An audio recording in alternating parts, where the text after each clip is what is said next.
రెండవదిగా గమనిస్తే సమూయేలు 2వ గ్రంథం 17వ అధ్యాయం మొదటి 2 వచనాలు మనం చదువుకుందాం. 2 Samuel chapter 17 verses 1 and 2. దావీదు అలసట నుండి బలహీనముగా నున్నాడు కనుక నేను అతని మీద పడి అతన్ని బెదిరించిన యెడల అతని యొద్దనున్న జనులందరూ పారిపోదురు, రాజును మాత్రం హతము చేసి జనులందరూ నీ తట్టు త్రిప్పెదను. అబ్షాలోము వచ్చి ఎవరంటే దావీదు యొక్క కుమారుడు. 2వ సమూయేలు 17వ అధ్యాయం మొదటి 2 వచనాలు. అబ్షాలోము ఎవరంటే దావీదు యొక్క కుమారుడు. జాగ్రత్తగా వినండి. దావీదు యొక్క కుమారుడు దావీదుకు వ్యతిరేకంగా ప్లాన్ చేశాడు. ఏమని ప్లాన్ చేశాడంటే, ఏంటి, దావీదు మా తండ్రి రాజుగా ఉండడం, నేను రాజు అవుతా, నేను యవ్వనస్తుని, మా ఆయన ముసలాయన అయిపోయాడు, రిటైర్మెంట్ స్టేజ్కి వచ్చాడు, మా నాన్న ఎంతకాలం పరిపాలిస్తాడు, ఆయన పరిపాలన ఉండడం ఏంటి, నేను తిరుగుబాటు ఎవరు చేశాడంటే కుమారుడు చేశాడండి. కుమారుడు చేస్తే దానికి తందానా అని పలికినటువంటి వ్యక్తి అహీతోపేలు అనేటువంటి వ్యక్తి. అహీతోపేలు అది వాళ్ళ పేరు అట్లుంటాయి, ఇంక మనం ఏం చేయలేం. అహీతోపేలు అనేటువంటి వ్యక్తి అబ్షాలోము చెప్పాడు. ఏమని చెప్పాడు తెలుసా, మీ తండ్రి ఇప్పుడు బయట అలసిపోయి ఉన్నాడు, ఇప్పుడు పోయి మీద పడదాం. ఇప్పుడు పోయి మీద పడామా అతని సైన్యాన్ని ఓడించవచ్చు. ఇక్కడ చూడండి, దావీదు అలసట చెంది ఉండగా అలసిపోయాడు. దావీదు అనేటువంటి పెద్ద ఆయన అలసిపోయాడు. ఫిజికల్గా తిరిగి తన కుమారుడు ఏంటి ఇట్లా మోసం చేశాడే, ఒక రకంగా శారీరకంగా చాలా ఏజ్, తర్వాత మానసికంగా కుమారుడే తన మీదికి వచ్చేసాడే, నాకు నమ్మకద్రోహం ఎవరో కాదు నా కుమారుడే చేశాడే అనేటువంటి ఒక బాధతో అలసిపోయి ఉన్నాడు. 17:1 చెప్తుంది, అలసిపోయి ఉన్నాడు. అప్పుడు దావీదు అలసిపోయి రెస్ట్ తీసుకుంటున్నాడు. ఆ రెస్ట్ తీసుకుంటూ ఇప్పుడు దావీదు అనుకుంటున్నాడు, రెస్ట్ తీసుకుందాం, ఎట్లాగానా ఏదో జరిగిందిలే అనేటువంటి తలంపు కలిగి ఉండగా 2వ వచనంలో ఒక పని జరుగుతుంది. అబ్షాలోము అహీతోపేలు ఇద్దరు కలిసి ఒక ప్లాన్ వేస్తున్నారు. ఇప్పుడు పోయి రాజు పైన పడదాం, పడి అతన్ని చంపేద్దాం, అతనితో ఉన్నటువంటి జనులను చంపేద్దాం. చూడండి 4వ వచనం. ఈ బోధ అబ్షాలోమునకును ఇశ్రాయేలు వారి పెద్దలందరికీ యుక్తముగా ఉండెను. అబ్షాలోముకు ఒక కొత్త టీచింగ్ వచ్చేసింది. ఏంటి తెలుసా, మీ నాయన పైన తిరుగుబాటే కాదు, మీ నాయన మీద పడి అలసిపోయి ఉంటున్నాడు, మీద పడి అతని జీవితాన్ని నాశనం చేద్దాం. ఇక్కడ అలసిపోయినటువంటి దావీదుకు వ్యతిరేకంగా ఒక ఆలోచన జరుగుతూ ఉంది. జాగ్రత్తగా వినండి. అలసిపోయి ఇంకా రెస్ట్ తీసుకుంటున్నాడు. ఒకవేళ పడుకున్నాడేమో, లేకవేళ తన జీవితంలో కృంగిపోయి ఒక నీరసించిన వ్యక్తిగా ఉన్నాడేమో. అప్పుడు తనకు తెలియదు, తాను రెస్ట్ తీసుకుంటున్నాడు, తాను బ్రేక్ తీసుకున్నాడు అంటున్నారే కానీ ఎదుటికి ఎక్కడో వేరొక చోట అతనికి తెలియకుండా అబ్షాలోము, అహీతోపేలు, ఆ తర్వాత ఇక్కడ హూషై అనేటువంటి వీళ్ళు ప్లాన్ చేస్తున్నారు. దేవుని బిడ్డలారా, కొన్ని సందర్భాలలో ఏ రకంగా ఉంటుంది తెలుసా, మనము మన జీవిత పోరాటంలో, మన జీవిత కష్టాల్లో మనం ముందుకు పోతూ మనం అలసిపోయి ఏంట్రా అని అనుకుంటే సాతాను ఏం చేస్తాడు తెలుసా, బాధపడ్డాన్ని నీ పైన నా పైన ఇంకా కొత్త ప్లాన్ చేయమని చెప్తాడు. ఇది సమయం వాళ్ళపైన పడ్డానికి, ఇది సమయం, ఇప్పుడు కృంగిపోయినారు, అలసిపోయినారు, నెమ్మదిగా లేనటువంటి పరిస్థితుల్లో ఉన్నారు, ఇప్పుడు పోయి మీద పడ్డామంటే వాళ్ళని చేయించవచ్చు. దేవుని బిడ్డలారా, దావీదు అలసిపోయినప్పుడు దావీదుకు వ్యతిరేకంగా శత్రువు అయినటువంటి ఒక కుమారుడు, అతని దగ్గర ఉండే వాళ్ళు ప్లాన్ చేస్తున్నారు. దావీదుకు తెలియదు ఇది. ఈరోజు వాక్యం వింటున్నటువంటి దేవుని బిడ్డలారా, నువ్వు ఇక్కడ కూర్చొని ఉన్నావు, నువ్వు ఇక్కడ చర్చిలో ఉన్నావు, కానీ నీకు వ్యతిరేకంగా సాతాను ఏం ప్లాన్ చేస్తున్నాడో నీకు తెలియదు. నీ కుటుంబానికి వ్యతిరేకంగా, నీ ఆరోగ్యానికి వ్యతిరేకంగా, నీ ఉద్యోగానికి వ్యతిరేకంగా, నీ యొక్క ఆస్తికి వ్యతిరేకంగా సాతాను ఏం స్కెచ్ చేశాడో నీకు తెలియదు. దావీదు పరిస్థితి అదే. ఏంటి తెలుసా దావీదు యొక్క పరిస్థితి, అయ్యో నేను అలసిపోయాను, ఏజ్ని బట్టి నా కుమారుడు ఇట్లా అనేటువంటి ఆలోచన ఉంది. కానీ అతనికి తెలియకుండా ఒక ఆలోచన, తనకు తెలియకుండా వ్యతిరేకమైన ఒక ఆలోచన. ప్రజలు నీకు వ్యతిరేకంగా చేసే ఆలోచనలు తెలిసినప్పుడు నీవు ఇంకా అలసిపోతావు. అసలు కొన్ని సందర్భాల్లో ఏంటి ఇట్లా చేశారేంటి, అసలు నేను ఊహించలేదు అంటాం చూసారా. అసలు నేను కలలో కూడా అనుకోలేదు ఇలా జరుగుతుందని, ఇలా చేస్తాడని అనుకోలేదు, ఈమె ఇలా మాట్లాడుతుందని అనుకోలేదు, ఈమె ఇలా నా గురించి ప్లాన్ చేస్తుంది, నా దగ్గర ఉండేటువంటిది ఎత్తుకొని పోతుంది అనేటువంటిది నాకు తెలియదే. దేవుని బిడ్డలారా, అలాంటి ఆలోచనతో సాతాను ఉండగా దావీదు అలసిపోయినాడండి. ఎవరు చెప్తారు దావీదుకు? ఎక్కడో జరిగేటువంటిది. దావీదు నిజంగా అలసిపోయాడు. ఇప్పుడు దావీదు పైన పెడితే దావీదు చచ్చిపోతాడండి, దావీదు దొరికిపోతాడు. అప్పుడు దేవుడు అనుకున్నాడు, దావీదుకు వ్యతిరేకంగా ఆలోచన చేశారా, అలాగైతే దేవుడు సీన్లోనికి వచ్చేసాడు. మనిషి మనకు వ్యతిరేకంగా ఆలోచన చేసి మన యొక్క బలహీనమైన సమయంలో మనల్ని అటాక్ చేసి ఇంకా మన జీవితాలు నాశనం చేయాలనుకుంటే దేవుడు ఖచ్చితంగా సీన్లోనికి వస్తాడు. ఆ మధ్య కాలంలో అంటే దాదాపు ఒక 6 సంవత్సరాల కిందట ఉదయాన్నే మా ఇంటికి ఎవరో కొత్త స్త్రీ బండ్లో వచ్చిందని, 2 వీలర్లో వచ్చారు. ఆమె చూస్తే నాకు అర్థమైంది, షీఈస్ నాట్ ఫ్రమ్ కడప నుంచి కాదు. ఆమె వచ్చిన తర్వాత ఆమె యాక్సెంట్, ఆమె మాట తీరు చూస్తే ఆమె ఆంధ్రాకు సంబంధించిన ఆమె కాదు, చాలా రిచ్ లేడీగా ఉంది. దగ్గరికి వచ్చింది, ప్రైజ్ ది లార్డ్ బ్రదర్ అని ఇంగ్లీష్లో మాట్లాడడం ప్రారంభించింది. చెప్పండి ఏం జరిగింది, ఎందుకోసం వచ్చారు అని అడిగితే, నేను టీవీలో వాక్యం వింటూ ఉన్నాను, ఐఎమ్ ఫ్రమ్ మ్యాంగళూర్, నేను మ్యాంగళూరులో ఉంటాను, నా భర్త ఇక్కడ పని చేస్తూ ఉంటాడు. సో క్రైస్తవులమే కానీ వేరొక బ్యాక్గ్రౌండ్ నుంచి వచ్చాం, క్యాథలిక్స్ మేము. మా బంధువులందరూ కూడా క్యాథలిక్ డయాసిస్లో కర్ణాటకలో టాప్ పొజిషన్లో ఉన్నారు. వాక్యం వింటూ ఉన్నాను, నాకెందుకో చాలా రోజుల నుంచి మీ వాక్యం వింటూ ఉంటాను, కానీ ఈరోజు మీ దగ్గరికి రావాలని అనిపించింది, అందుకే వచ్చానండి అన్నది.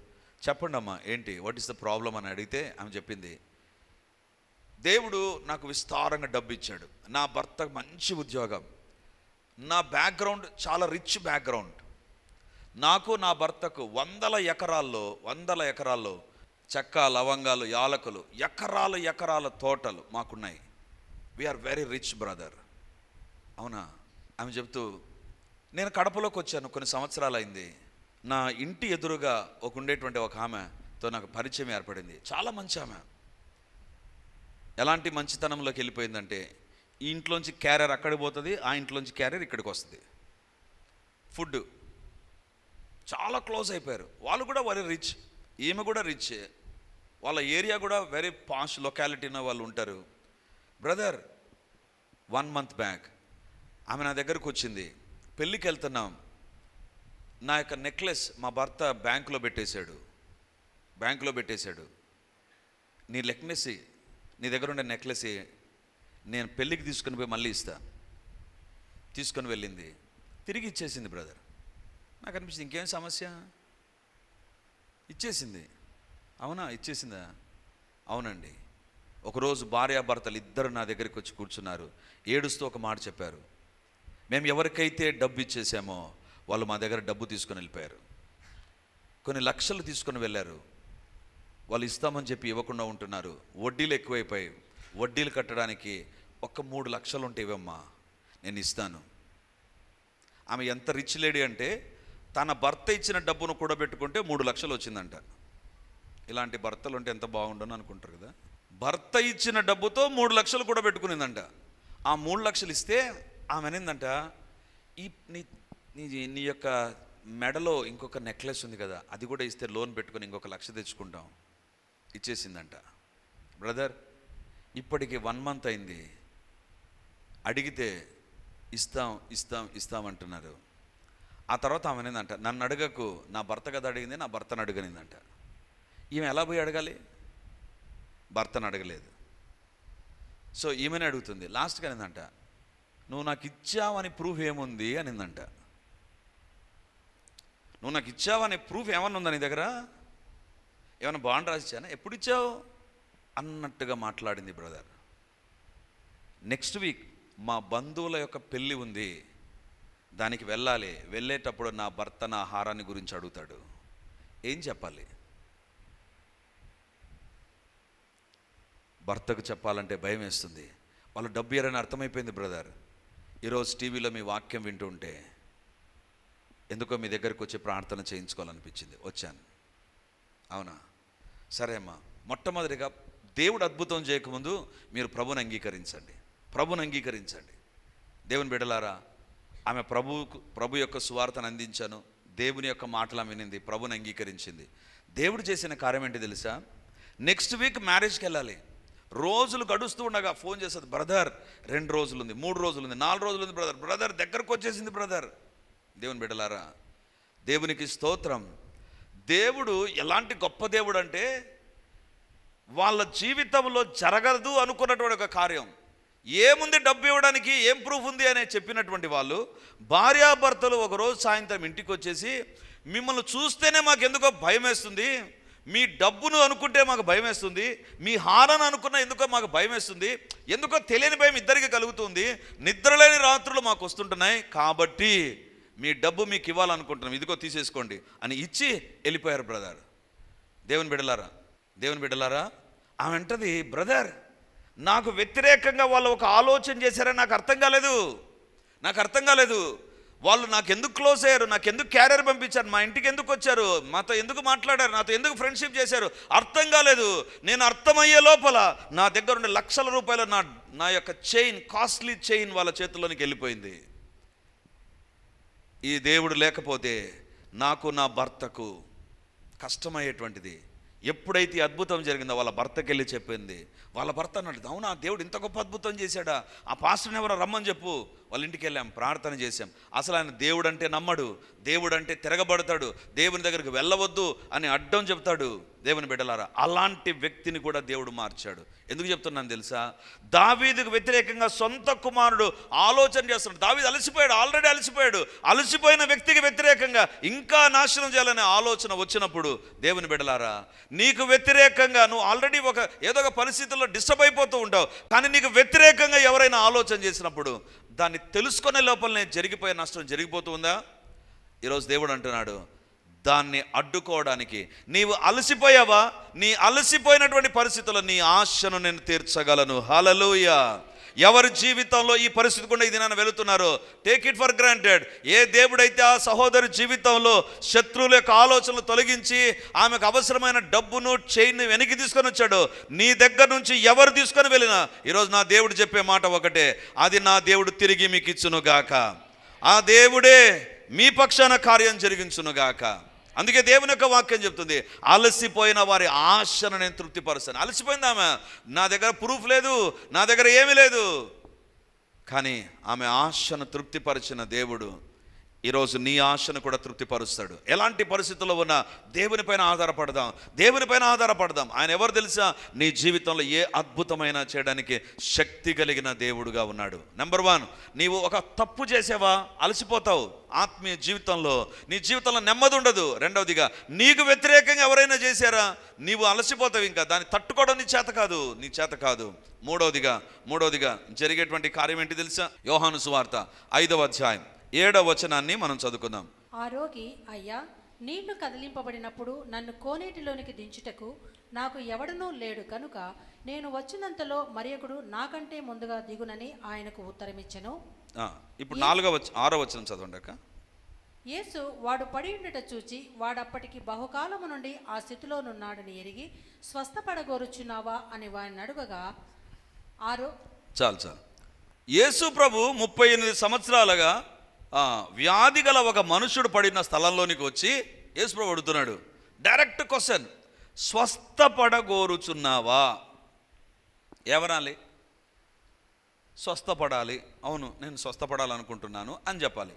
ఆయన జవాబు ఏంటిది తెలుసా? చూడండి 7వ వచనం. ఆ రోగి, అయ్యా, నీళ్లు కదిలింపబడినప్పుడు నన్ను కోనేటిలోనికి దించుటకు నాకు ఎవడునూ లేడు గనుక నేను వచ్చినంతలో మరియొకడు నాకంటే ముందుగా దిగునని ఆయనకు ఉత్తరమిచ్చాను.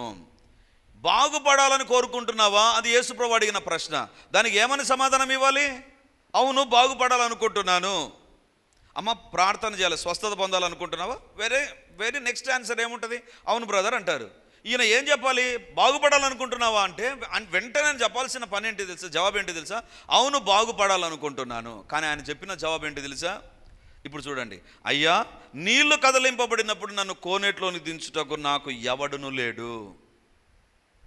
కోనేటిలోనికి దూత వస్తాడు, నీళ్ళను కదిలిస్తాడు, నన్ను దించడానికి నాకు ఎవ్వరు లేరు. బాగుపడాలని ఉంది కానీ అలసిపోయాను, ఎవరైనా సహాయం చేస్తారు, ఎవరైనా నీళ్ళలో దించుతారని ఎదురు చూస్తున్నాను. ఇంతమంది ఒకరి తర్వాత ఒకరు బాగైపోయారు, ఒక్కరుగాక ఒకరు నాకు సహాయం చేయలేదు. సహాయం చేస్తారు, నన్ను విడిపిస్తారు, నన్ను బాగు చేస్తారని ఎదురు చూస్తున్నాను. 38 ఏండ్ల నుండి వ్యాధి అండి. ఎంత సీనియర్ అంటే ఇతని ఎక్స్పీరియన్స్ ఎంత తెలుసా? వ్యాధితో 38 సంవత్సరాలు. ఆ కోనేటి దగ్గర ఎంతకాలం నుంచి ఉన్నాడు. అతను అంటున్నాడు, ప్రతిరోజు నేను ఎదురు చూస్తా ఈరోజు స్వస్థత పొందడానికి ఎవరైనా నాకు సాయం చేస్తారేమో, నా భార్య వస్తుందేమో, నా పిల్లలు వస్తారేమో, నా స్నేహితులు వస్తారేమో, నా బంధువులు వస్తారు. I was constantly expecting somebody to help me. ఎవరైనా ఒకరు నాకు సాయం చేస్తారని ఎదురు చూస్తూ ఉన్నా. నేను ఆశపడుతున్నా. ప్రభా, అలసిపోయాను ప్రభా, ఇంకేం బాగుపడతలే. అది అతని పరిస్థితి. నువ్వు స్వస్థపడగోరుచున్నావు అని దేవుడు అడిగితే అతను చెప్పాల్సింది అవునని చెప్పాలి. కానీ అతను ఇచ్చిన జవాబు ఏంటి తెలుసా? ఎట్లా స్వస్థపడాలి? ఎంత కాలం నుంచి ఎదురు చూస్తున్నా? స్వస్థత కోసమే కదా ఎదురు చూసేది. నా కళ్ళ ఎదుట వేరొకడు బాగవుతున్నాడు, నాకు బాగాల. నా కళ్ళ ఎదుట దేవునితో దిగి వచ్చడం నేను చూస్తాను, నీళ్ళు కదిలించడం చూస్తాను. But I myself is not been healed. నాకంటూ స్వస్థత లేనట్టుగా ఉంది. అలసిపోయాను. నేను ఎదురు చూస్తున్నాను, జరగడం లేదు. నేను పొందుకోవాలనుకుంటున్నాను, రావడం లేదు. స్వస్థత కలగాలనుకుంటున్నాను, రావడం లేదు. దేవుని బిడ్డలారా, ఎలాంటి పరిస్థితి తెలుసా? 5వ అధ్యాయం 1వ వచనం. అతని సిచ్యువేషన్ ఏంటి తెలుసా? 1వ వచనం చూడండి. యూదుల పండుగ ఒకటి. పండుగేమో ఉంది, ఇతనికి పండుగ ఉందండి. పడిపోయినాడు, వ్యాధి గల మనుష్యుడుగా ఉన్నాడు. ఎంత అలసిపోయాడంటే, అందరూ పండుగలో బిజీ అయితే ఇతడు బాగుపడాలనేటువంటి ఆ కోరిక విషయంలో అలసిపోయినటువంటి వ్యక్తి. అందరూ పండుగ చేసుకుంటే ఇతనికి పండుగ లేదు, పబ్బం లేదు. ఇతని జీవితంలో స్వస్థత లేక కృషించిపోతున్నాడు 38 సంవత్సరాలుగా. రెండవదిగా చూడండి, 2వ వచనం. యెరూషలేములో గొర్రెల ద్వారం దగ్గర హెబ్రీ భాషలో బెతస్దా అనబడిన ఒక కోనేరు గలదు. ఎక్కడున్నాడంట? కోనేరు అని బైబిల్లో లేదండి. బెతస్దా అనబడిన. బెతస్దా అంటే అర్థం ఏంటి తెలుసా? కనికరము, జాలి. బెతస్దా అంటే అర్థం ఏంటి తెలుసా? ఎలాంటి ప్లేస్లో ఉన్నాడు తెలుసా? కనికరము, జాలి. కానీ ఒక్కరు కాక ఒకరు కనికరం చూపడంలా, ఒక్కరు కాక ఒకరు అతని పైన జాలి పడ్డంలా. పండుగేమో జరుగుతుంది, పండుగ లేని పరిస్థితి. కనికరము, జాలి ఉన్నటువంటి స్థలంలో ఉన్నాడు. ఎవ్వరు కూడా కనికరాన్ని చూపించకుండా ఉంటున్నారు. ఇంకా బైబిల్లో రాయబడింది 3వ వచనం. ఆయా సమయములకు దేవదూత కోనేటిలోకి దిగి వస్తుంటున్నాడు. తన ఎదుట ఉండే కోనేటిలోనికి దేవుని దూత దిగి వస్తూ ఉంటున్నాడు. కానీ విచిత్రం ఏంటంటే, కోనేటిలోనికి దూత దిగి వస్తున్నాడు కానీ తనకు స్వస్థత లేదు. తన ఎదుటే స్వస్థతలు జరుగుతున్నాయి కానీ తనకు స్వస్థత లేదు. ఎంత దారుణమైన పరిస్థితి అండి. 38 సంవత్సరాలుగా వ్యాధి ఒకటైతే, రెండవదిగా పండుగ చేసుకోవడానికి లేదు. మూడవదిగా అతని జీవితంలో కనికరం అనేటువంటి స్థలంలో ఉన్నాడు, ఎవ్వరు కూడా కనికరం చూపడంలా. నాలుగవదిగా అతని జీవితంలో దూతను చూస్తున్నాడు కానీ దూత యొక్క శక్తిని అతను అనుభవించలేని పరిస్థితి. అందుకే అతను అంటున్నాడు, ఎంత కాలమని ఎదురు చూశాను ప్రభువా, ఇంకేం స్వస్థత వస్తుంది? ఆయా సందర్భాల్లో మన జీవితాల్లో ఉండే పరిస్థితి ఏంటి తెలుసా? ఇదే. ఏంటి ఆ పరిస్థితి అంటే, ఎదుటి వాళ్ళలో జరుగుతూ ఉంటుంది, మనలో జరగదు. దేవుడు వాగ్దానం ఇచ్చాడు, బ్రహ్మాండంగా ఉంటుంది వాగ్దానం, ఏం నెరవేరనట్టుగానే ఉంటుంది. బెతస్దా అనేటువంటి కోనేటి దగ్గర ఉన్నాడు, కనికరం లేదు. ఎదురు చూస్తూ ఉన్నాడు, ఒక్కరు కాక ఒక్కరైనా సహాయం చేస్తారని. ఎవ్వరు సహాయం చేయకుండా ఉన్నారు. అలసిపోయాడు. అందుకే ప్రభుత్వం అంటున్నాడు, స్వస్థపడగోరుచున్నావా? అతడు అనేటువంటి మాట. ఎవడున్నాడు కోనేటిలో దించడానికి? బాగుపడాలన్నది ఎవడున్నాడు? దేవుని బిడ్డలారా, ఈరోజు ఒకవేళ నీ జీవితంలో అలాంటి పరిస్థితి గుండా నువ్వు వెళుతూ ఇక్కడికి వచ్చినట్లయితే నా దేవుడు చెప్పే మాట ఏంటి తెలుసా? నీ జీవితంలో అలసిపోయావా? నీ ఆశను నా దేవుడు సంపూర్తి చేయునుగాక. హల్లెలూయా, హల్లెలూయా. ఎలాంటి పరిస్థితి అయినా సరే అలసిపోయి ఉండవచ్చు. We're expecting a miracle or we're expecting God's interference in our family affairs. మన కుటుంబ వ్యవహారంలో దేవుడు ఇంటర్ఫియర్ కావాలని ఎదురు చూస్తూ ఉండవచ్చు. దేవుడు చేసే కార్యం ఏంటి తెలుసా? అలాంటి అలసిపోయిన వ్యక్తి దగ్గరికి దేవుడు వచ్చి అంటున్నాడు, నీ పరుపెత్తుకొని నడువు. అంటే అతనికి రెండు చాలా క్లోజ్గా ఉన్నాయి. ఒకటి, తన తలంపులకు తన దగ్గరగా ఉన్నాయి.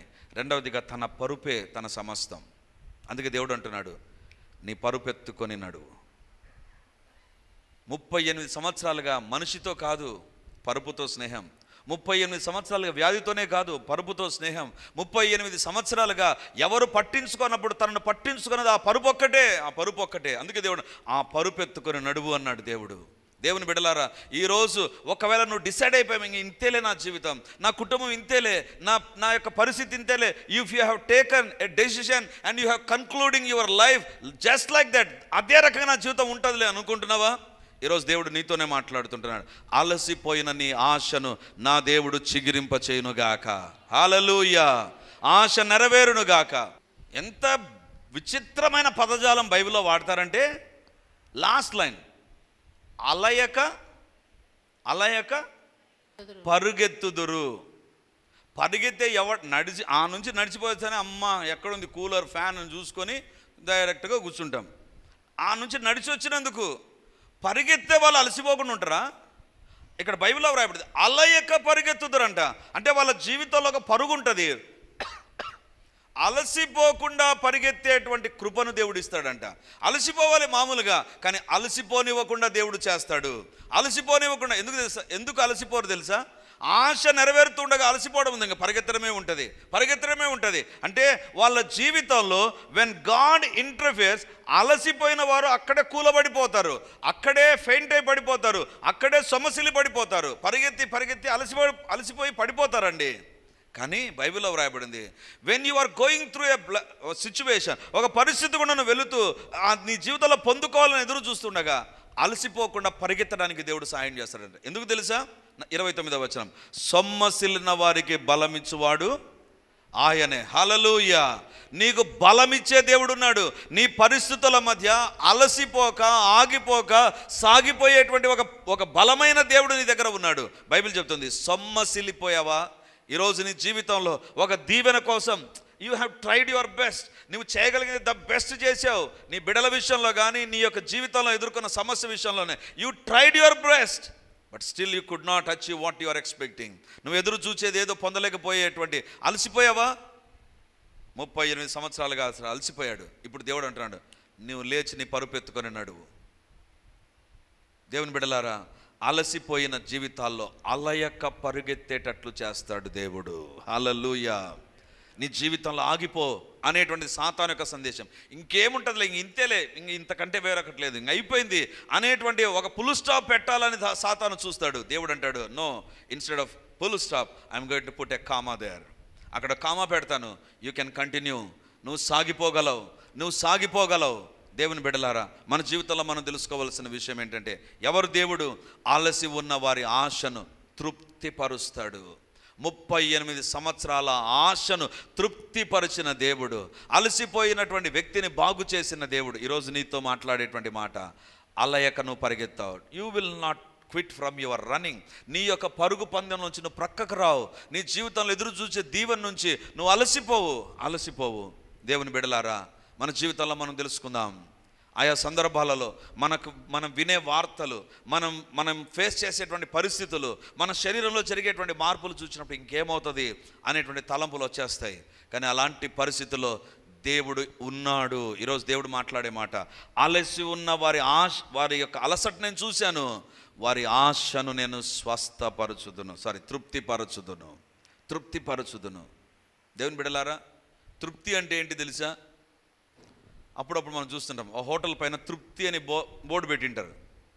తిన్నంత మాత్రం తృప్తి వస్తుందండి?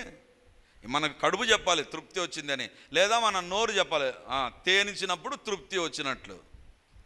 తృప్తి అంటే it has to be taste individually, వ్యక్తిగతంగా నీకైనా అనుభవించేటట్లు చేస్తాడు. అది దేవుడు చేసే కార్యం. It is your personal thing. తృప్తిగా దేవుడు నీకు దీవించాలి, ఇంకా చాలు ప్రభా ఇంతగా. అందుకే దావీదు అంటాడు, నీవు నన్ను ఇంతగా హెచ్చించుటకు నేను ఏపాటి వాడను ప్రభా. తృప్తి వచ్చేసింది. నీ జీవితంలో అలసిపోయిన వ్యక్తిని తృప్తిపరచడం అంత ఈజీ కాదండి, అంత ఈజీ కాదు. కానీ అలసిపోయిన వారిని తృప్తిపరిచే దేవుడు ఉన్నాడు. ఈరోజు ఏ పరిస్థితి గుండా, నెంబర్ 1 మొదటిగా చెప్తున్నాను, నీవు పాపము ద్వారా అలసిపోయావా? నీ జీవితాన్ని మార్చగలడు ఆయన.